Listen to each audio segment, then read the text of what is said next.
Mais est-ce que le repli national est la bonne réponse à ce que nous sommes dans une vie? J'ai une idée assez claire là-dessus. Nous avons déjà cédé à ces sirènes par le passé. Lorsque d'autres organisations qui vous précédaient, la Société des Nations et quelques autres, nées juste après le premier conflit mondial, n'arrivaient pas à tenir l'autre grande transformation que nos sociétés vivaient au milieu de la crise des années 30, dans le contexte d'humiliations européennes, d'une crise économique profonde, d'aucuns ont cédé à ces matières. Et ils ont dit, ce monde-là est en train de s'en aller. Ces gens qui discutent, qui essaient d'avoir des règles, de coopérer, ont tort.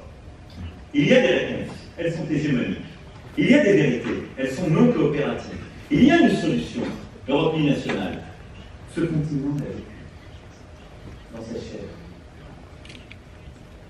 Il l'a payé, toutes les conséquences. Ces années 30 qui nous tendent ce miroir, peut-être regarder en face. Nous pouvons être les somnambules contemporains. Alors nous avions choisi le repli, la guerre commerciale, rapidement devenue la guerre tout court. Personne, quelques éclaireurs mis à part, n'a alors pensé utile ou nécessaire de protéger, de développer l'embryon de cadre multilatéral mis en place après la boucherie de 14-18. Nous en commémorons cette année le 5 mai. Nous connaissons très bien ce chemin, tout particulièrement dans notre pays. Et ce serait folie de le suivre à nouveau.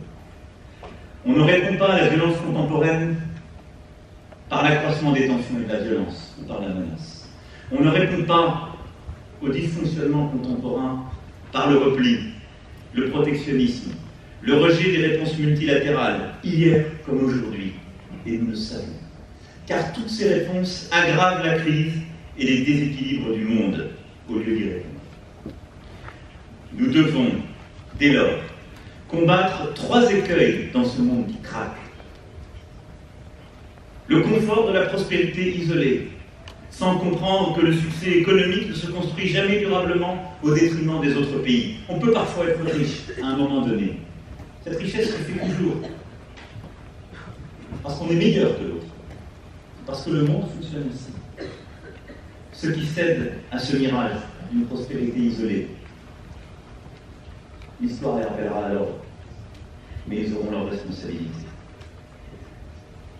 Le deuxième écueil serait celui du protectionnisme, qui enferme et finit par lever les pays contre les uns et les autres. Chacun perd. Et le troisième écueil, c'est celui du pouvoir fort, qui cherche dans l'autorité le remède aux faiblesses de la coopération internationale. Quand la coopération internationale est faible, c'est notre responsabilité. Et c'est notre devoir de la renforcer. Mais y répondre par un surcroît d'autoritarisme ou une réponse univoque, voire hégémonique, c'est faire bégayer notre histoire. Et pour ne pas reproduire le pire, nous devons donc construire un multilatéralisme meilleur, ce multilatéralisme fort dont je veux donner ici quelques pistes concrètes en matière économique, sociale et de développement. Pour fonder ce multilatéralisme fort, c'est-à-dire non pas un multilatéralisme de la parole, non, une réponse plus efficace aux défis contemporains que j'évoque, il ne s'agit ni de renoncer au système actuel, ni de considérer qu'il est intangible et parfait, mais bien de le transformer. J'ai eu l'occasion, dans d'autres cadres, de parler des sujets géopolitiques, de maintien de la paix, de gestion des tensions. Je veux ici plutôt m'attacher aux questions qui sont les vôtres. Et je commencerai par un des piliers essentiels de ce multilatéralisme fort, qui est le commerce. Puisqu'il semble que beaucoup dans cette pièce est une actualité contemporaine sur le sujet. Sur le commerce, nous avons un socle. Nous l'avons bâti. Ce socle ne nous est pas imposé de l'extérieur, il n'a pas été inventé par d'autres. L'Organisation mondiale du commerce, c'est nous qui l'avons fait. C'est nous qui l'avons pensé. Nous en avons voulu les règles. Nous les avons inventées et souverainement consenties. Ce cadre doit être préservé. Et les dégâts de la mondialisation seraient bien pires en laissant le libre champ à la loi du plus fort. L'Organisation mondiale du commerce, elle permet quoi? D'éviter les règles manifestement non coopératives. Elle permet de corriger la déloyauté. Elle permet d'éviter la guerre économique. Mais il est évident que nous devons travailler tous ensemble à une refonte en profondeur de cette organisation.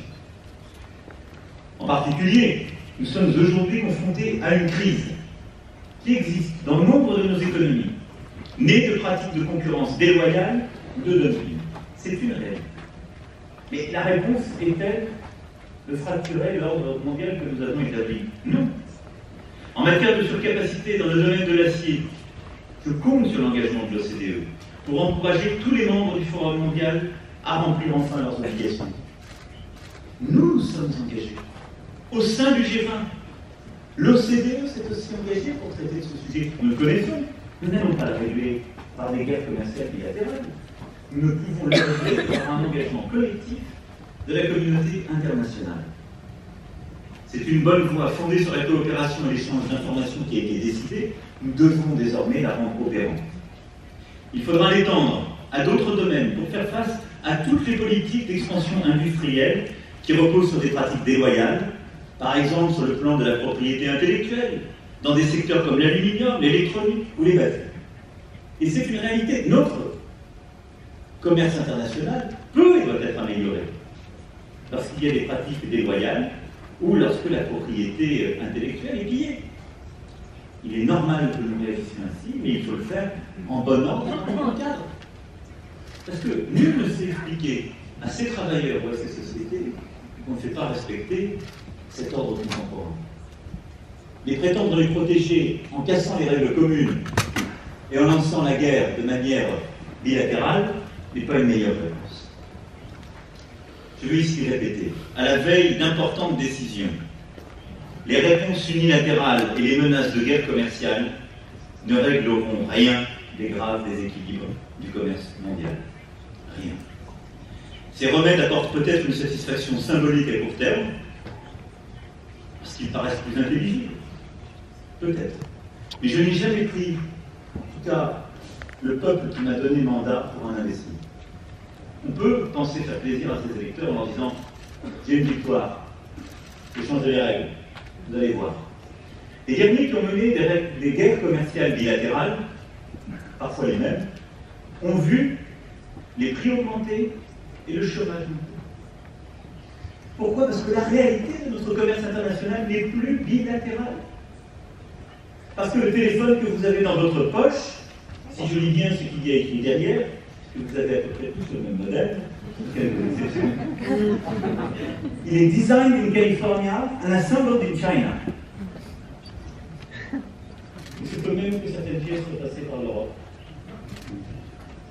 Et dans tous les secteurs, c'est à peu près cela. C'est globally made. Et donc, si nous décidons de fracturer ligne à ligne cet ordre, qui le fera? Nos travailleurs et nos peuples. Parce que la compétitivité décroîtra. Parce que, dans certains secteurs, le chômage reviendra. Et parce que les prix aussi. Ces remèdes ne sont pas une réponse. En tout cas, pas une véritable réponse. Parce que nous avons l'expérience de ce qu'elle produit. Une guerre commerciale est toujours une guerre perdue par tous. Par nos industries, nos agriculteurs, nos consommateurs, nos concitoyens. Nous avons, dans l'histoire, cru pouvoir répondre aux crises par la confrontation et le repli. Nous avons aussi cru pouvoir, en Europe souvent, répondre aux pressions par la faiblesse. Et je le dis avec beaucoup de clarté, cette fois aussi est sans issue. Sur ce sujet, plus que tout autre aujourd'hui, notre défi est de retrouver une réponse collective. Et le fort est celui qui a le droit. Le fort est celui qui tient les règles qui l'a conduite à créer. Le fort est celui qui respecte sa parole. Sauf à vouloir devenir le violent. Sauf à vouloir tous retourner à une forme d'état de nature totalement non coopératif. Et donc, quand nous avons le droit pour nous, et les règles que nous avons collectivement et souverainement définies